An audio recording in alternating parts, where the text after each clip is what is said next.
What is going on, everyone? My name's Boit, and I'm back with some more Age of Mythology. The Titans action spawning in the top of the map, in the blue color, playing as Zeus. His name is Grass. Grass and Groom.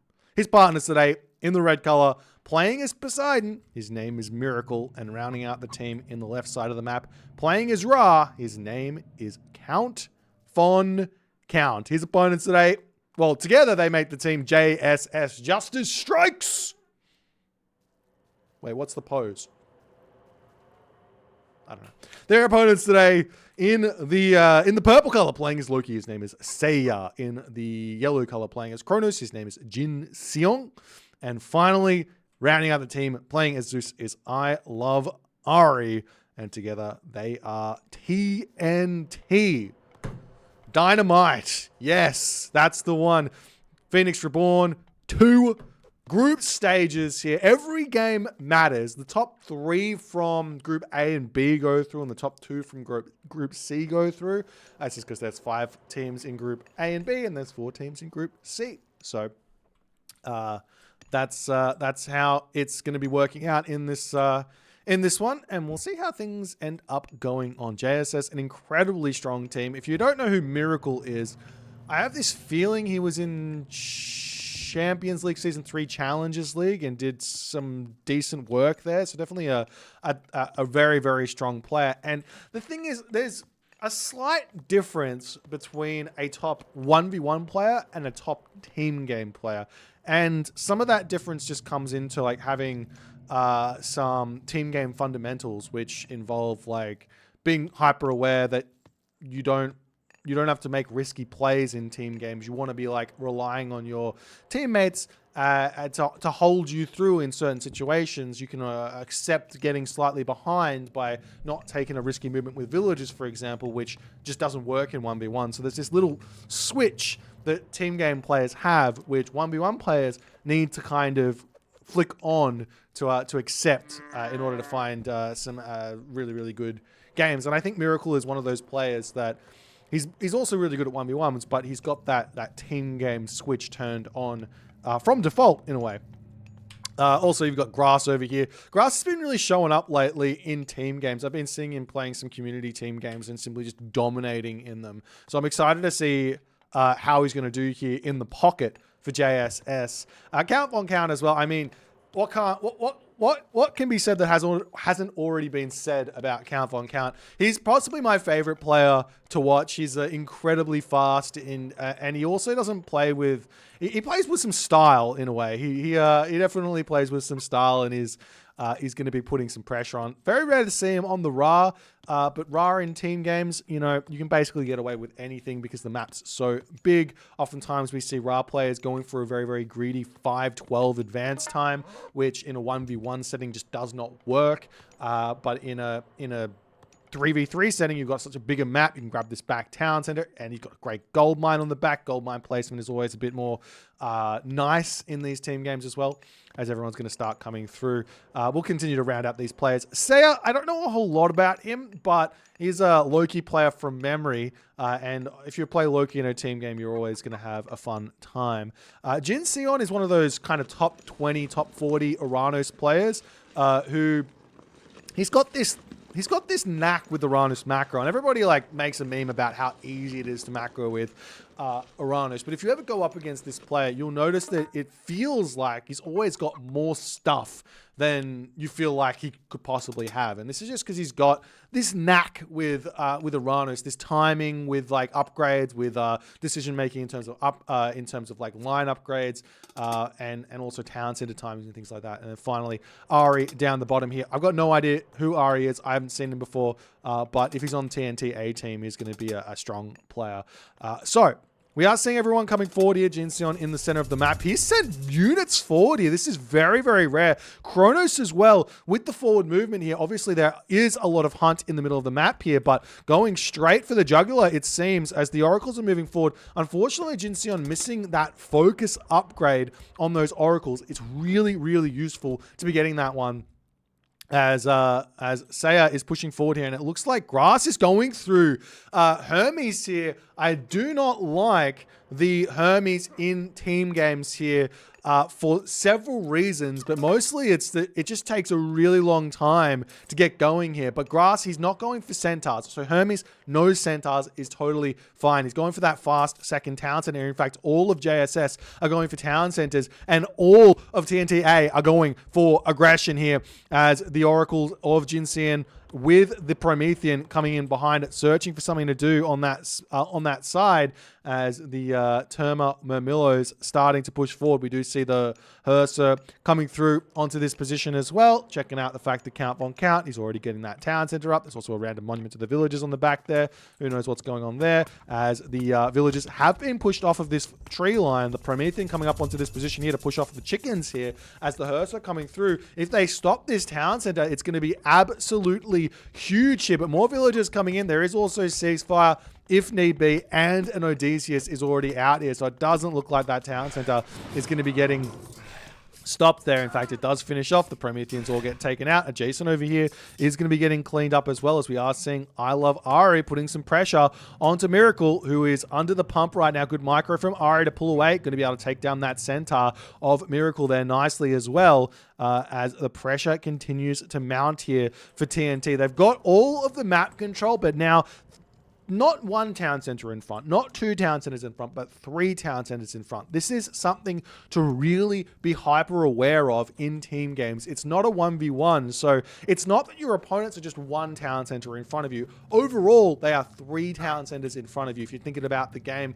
at a completely macro standpoint, that is three villages every 14 seconds that they are getting more than TNT. So TNT needs to kill three villagers every 14 seconds, or at least cause a lot of idle time to be paying off this sort of aggression here. As Count Von Count drops the rain, Miracle retreating away, hasn't really lost any villagers. We are seeing the Centaur coming through, and Miracle will be able to get in onto this rain ever so slightly. Miracle going to take a little bit of damage on here. Not paying attention on that one. Does lose one villager there, as Ari going to be retreating away on that position.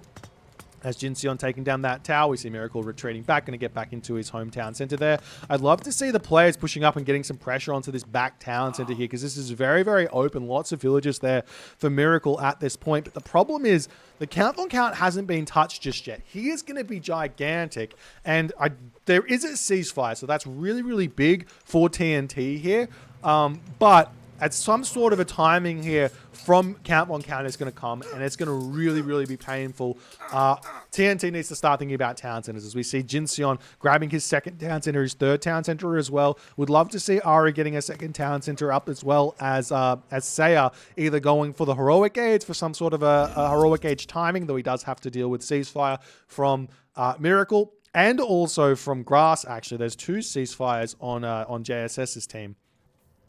Or he can just grab town centers here and go for a more aggressive play. As you do see the bolts, it seems, onto the Odysseus as the Jason gets pulled back. Lots and lots of units out for Ari at the moment, as say a little bit lackluster. I think if TNT goes completely 3v1 onto Miracle at this point, this is going to be the best usage of their army at the moment. Just have to take down a whole bunch of villagers, cause a ton of idle time. We are seeing Count on Count's temple getting targeted down here, as Count a little, when I say a little bit, he is very, very late to the heroic age here.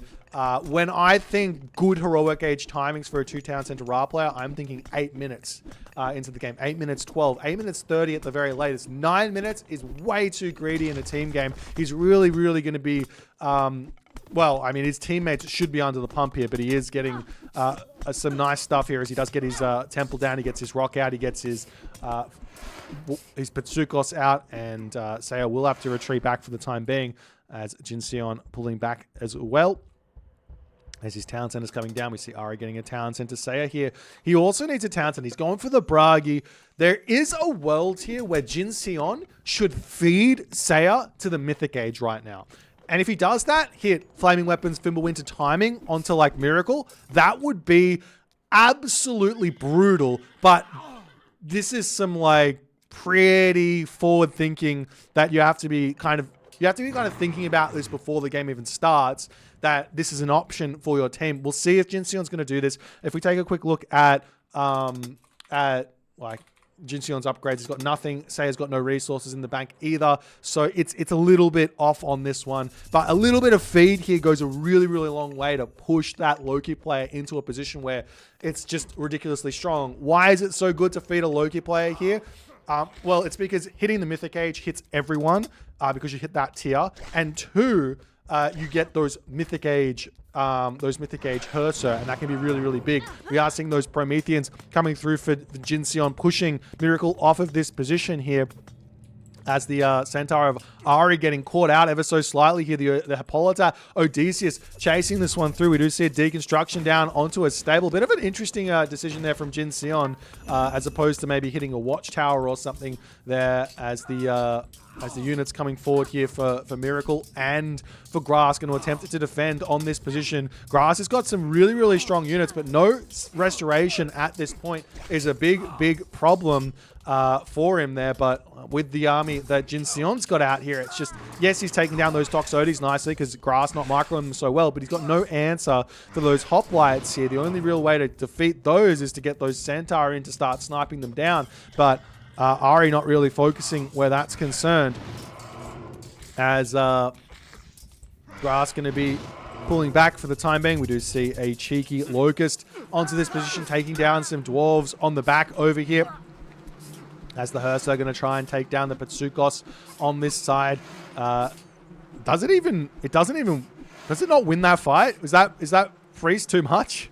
Seiya in a lot of troubles here, and this is partly the problem that he didn't put a hill fort down and defend himself here, but also partly the problem that he hasn't got a town center down either. That Locust wouldn't have done all too much if there was a town center there. And count on count is 3 town centers. He is absolutely gigantic here. Miracle and Grass are in a bit of pain here though, as Jinseon's getting quite big, and he can feed Seiya through the troublesome times here. In fact, we do see a very, very quick Mythic Age from Seiya. Let's see quick pause here in the game just to see any resource distributed. No, so this is all just on the back of Seiya rushing that Mythic Age.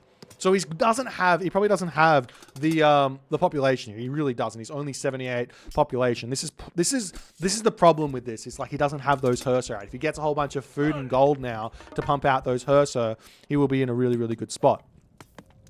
As we're seeing Miracle and Grass, they're still in a tough position, but they are defending here nicely. We are seeing the Centaur getting some good trades over here, as Jinseon going to be attempting to push through here. The Kronos army does move relatively slowly here at 4.5 speed because, well, he's not Uranus, but he will be able to get over here, and Miracle has not reacted to this in the slightest. A huge green blob coming through here as the village is going to be pulling back. Jinseon not paying attention either, though, as Miracle manages to get out of there on that spot. Looks like the count on count raids are starting to come through, but the walls are coming up as well for Seiya. He's up on this gold mine, but we do see a random Miracle Katoskopos on that position there, as the gold villager is going to come back in onto the home gold mine. We'll see with the walls getting broken down, Miracle going to be pushed off that one as well, as now Jinseon's actually caught out here.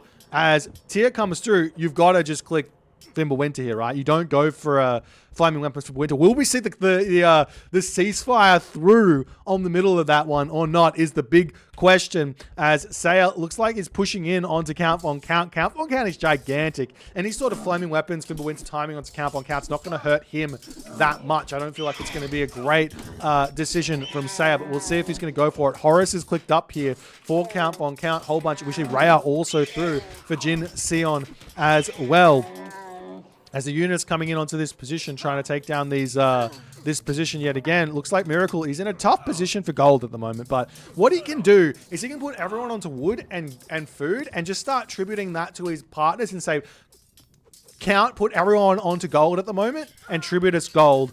That's a completely valid way of playing in these sorts of situations, because, I mean, JSS is got all the economy going at the moment. We see a whole bunch of upgrades coming through for Jinseon as well. Shaft Mine, Fortified Town Centers, Heavy Infantry, everything is coming through. But the problem is that Seiya is still only 1 town center. He's going up to 2 town centers over here, but there's going to be a tornado onto that main town center very, very shortly. And TNT they're still waiting for that Fimbulwinter to get cast in this game. One thing that JSS can do as a precautionary measure is to just get their heroes out and leave them in their main base. As we see a Shifting Sands onto this position over here, going to be targeting down those villagers. The town center going to get denied as well over here, as Count on Count here is not going to be slowing down here in the slightest. I would have loved to see some villagers in here as well for Count on Count to get a back Migdol down there onto this back gold mine, as the cavalry coming in to hit this town center. No fortified town centers, no masons through for Saya. Big mistake there, as his town center will get taken out, as we see the Jinseon units with Ari trying to push through here, but Miracle and Grass, they're starting to get big enough to defend. Ari is on 3 town centers, so he is catching up to some degree. A fight on this position, I'm not sure how good it is. Those Toxotics are doing a lot of good damage here. The Mimilo aren't really getting all too much done. We'll see if Ari and Jinseon can win on this position, but we are seeing the battle balls coming back. Cheeky little trader onto the Patsukos over here, going to be able to take down that rock to some degree. In fact, it should be able to catch that one up with the Chronos speed boost up to 4.32 speed. That's a big deal where that's concerned. But Saya here still not getting this town center up. Still in a big problem against Count on Count, who is just absolutely gigantic here. And while Jinseon is also really big at this point, Ari and Saya, they're in a challenging position here, because Miracle and Grass, they're going to be hitting that Mythic age very shortly. They're all hitting the Heroic age at the moment. Aphrodite is coming through as well for Miracle. Miracle is back onto those bottom gold mines. He's got his wall set up. He's looking at this town center to grab that one fairly shortly. Jinseon's population is really big here. Grass manages to get the forward town center up as well, and he's going to start making those pacifists. Jinseon needs to think about transitioning into Contarius here as well to some degree to keep the pressure going, but that just means that the cavalry of Count on Count can come in and start helping out, as we see Atlas coming through for Jinseon. That's going to be a big help as the curse does get dropped down. We do have a behemoth in for Jinseon to take this one down. 3.6 speed on that behemoth. It's normally, how much is it? It's normally 3.0 speed. That Chronos boost is absolutely gigantic for it to get into position there.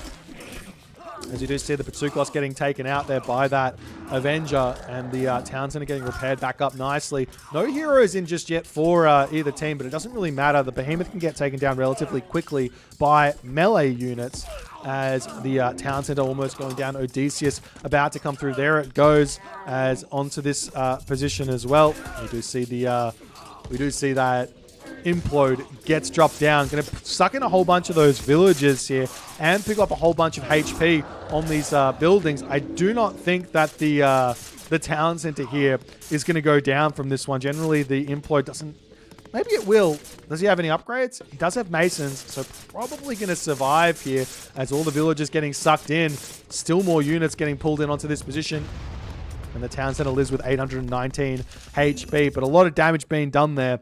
As we do see Saya, he's back on his feet at the moment. Villagers trying to push forward here. Lots of those Fenris Wolf Broods are out. Still Flaming Weapons Fimbulwinter remaining here for TNT to use at any point, as the siege works coming up on that position there. We do see some units getting taken down, as the Avenger getting caught out ever so slightly. That Argus, it's so good. 4.92 speed. Now, Argus is a terrible unit normally. If Gaia uses an Argus, you basically just can't pick off any decent units. But Chronos, with that double speed boost, that's a really high value unit. But we'll see how the game's going to go. Look at this already. Huge trade route started. Meanwhile, Underworld coming through onto Jinseon's back town center right now. He's not in position to defend this. Ceasefire is available here, but Artemis is coming through as well. I would say ceasefire at this point is a very important thing to be dropping down here. But looks like that's not going to be utilized here. The Argus actually 20 hack damage, gets a decent amount of damage onto that town center as well, as now Grass gets the town center and can ceasefire here if he so chooses to grab that one. As we see the Flaming Weapons Fimbulwinter does get dropped down onto this position over here. Finally, that's a very long time to be holding those those god powers there, but we'll see how things are going to go. As the Migdol stronghold going to get taken down. Ursa going to try and break through on this position. Generally speaking, this is a very, very difficult thing to break through for Loki once the Ra player is set up.